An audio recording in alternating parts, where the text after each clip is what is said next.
On s'est engagé là-dedans, puis on fonce là-dedans, puis c'est notre passion, donc ça nous fatigue pas de le faire. Là.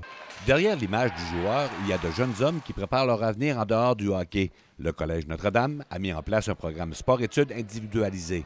Il faut qu'ils restent dans le cadre, c'est-à-dire c'est l'effort, le travail. Fait que c'est ça qu'on regarde beaucoup avec eux autres. Donc le résultat à l'au bout n'est pas si important. On ne demande pas 70 et plus, etc.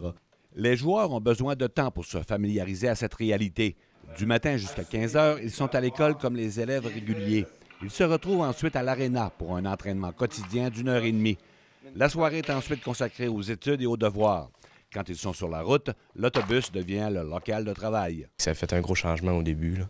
Il a fallu une grosse adaptation, c'est sûr. J'ai fait une période d'adaptation, puis je l'ai faite. Puis depuis ce temps-là, c'est une habitude, puis il n'y a aucun problème à gérer ces deux, hockey et école. Il faut ajouter aussi que les professeurs ont adapté leurs enseignements en tenant compte de l'horaire et des déplacements des joueurs. C'est qu'en fait, l'horaire est bien organisé pour les devoirs puis l'étude parce qu'on n'a jamais trop chargé. On est des gars à notre affaire, puis quand on a un problème avec un morceau de matière qu'on a manqué, bien, comme j'ai dit tantôt, on a juste à aller revoir les professeurs. Le collège intervient également rapidement pour ceux qui éprouvent plus de difficultés. C'est sûr qu'avec certains joueurs, il a fallu s'adapter.